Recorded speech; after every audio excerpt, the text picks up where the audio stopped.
A Portrait of a Mother, Sylvia Donner Sznajder by Joyce Oron. Happy birthday! Don't, I can't. Oh no. It always said to me that Mom is the kindest person there is. As I discovered the world as it is, and as I saw and presented the way she cares about each and every one of us, her daughters, her grandchildren, her great-grandchildren, her friends, and her family, I discovered how right he was. Mom is beauty, is caring, is humility, is capability. She is the modern and the reason around everything and every result. Here is her story as told by her. How old are you now?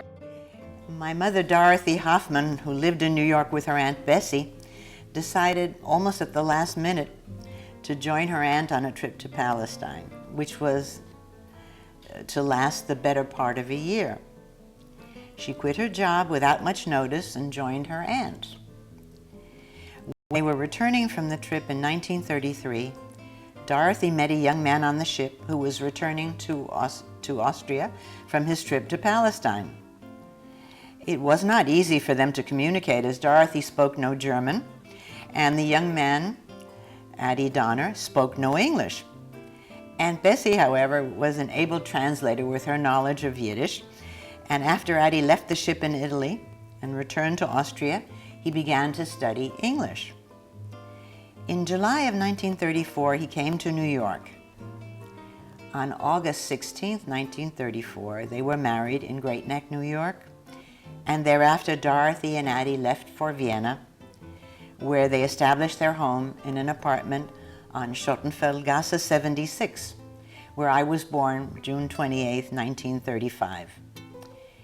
The Donner family in Vienna was a very large one, very united, having moved there in 1914 from Belsen, Poland.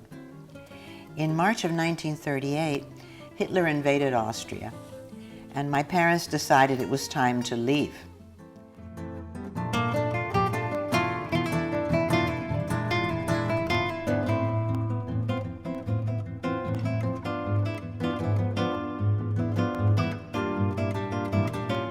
Since my mother was an American and had registered me as an American at birth, we were able to leave very shortly for New York.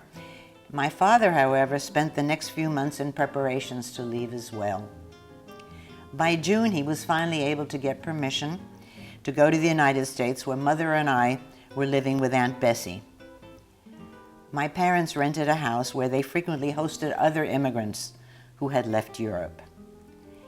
In 1939, my grandmother Ite, 3 of her children and their spouses and children immigrated to Uruguay. Another son went to England with his wife, as did another sister with her husband and son. In the first few years in New York, we moved frequently, first to an apartment over a butcher shop, and then to another better apartment near a school where I started my studies. When I was 7 years old, my parents bought a house in Forest Hills, together with my father's sister, Manya, her husband Jacob, and son Paul, and we all moved in together. We lived there together as one family until my brother Herb was born in 1945, and we moved into our own house in Jamaica Estates in New York.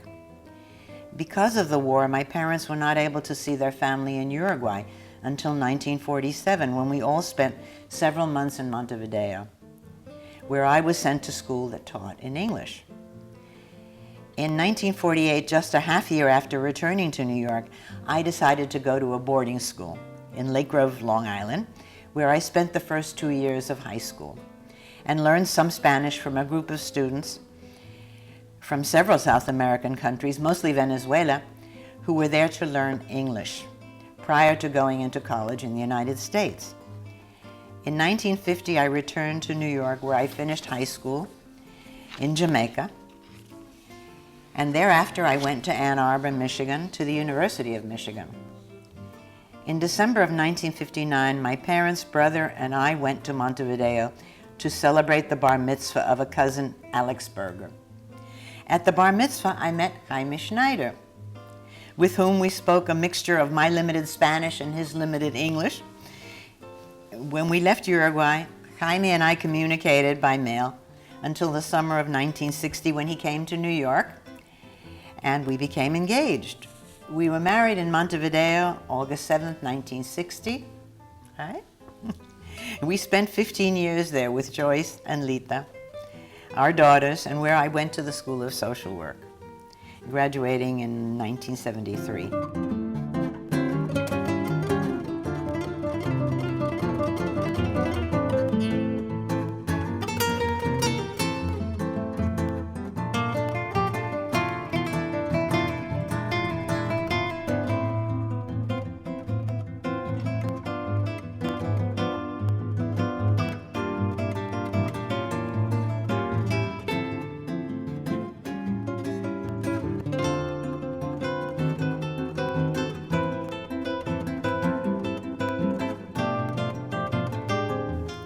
The only time we left Uruguay is when Jaime went to the University of Michigan, 1965 and 1966, and I was able to spend another year in Ann Arbor, which both of us loved so very much.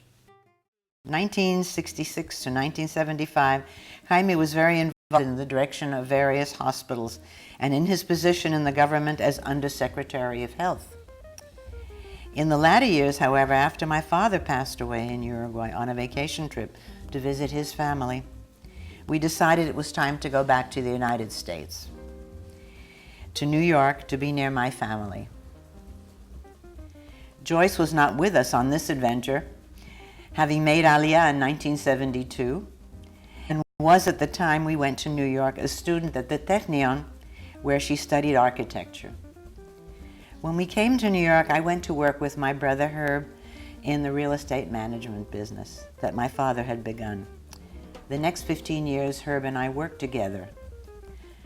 Lita went to school and then to Brown University and then married Mitch. Went to medical school at New York University and gave us the joy of having 7 more grandchildren. All the while practicing medicine as a pediatrician and then professor of pediatrics.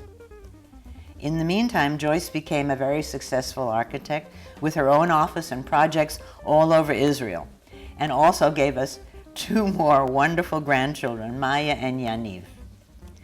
After our retirement, we spent our years in Florida, where my mother had married Bunyo Marcus, Israel, and New York, enjoying watching our grandchildren grow up and make us great-grandparents.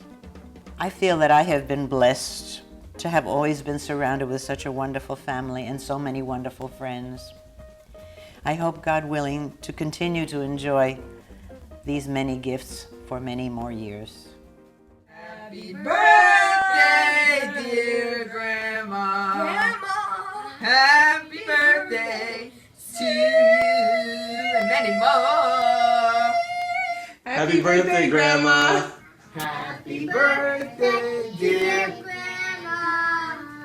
Happy birthday to you. Happy birthday, Grandma. Happy birthday, Grandma.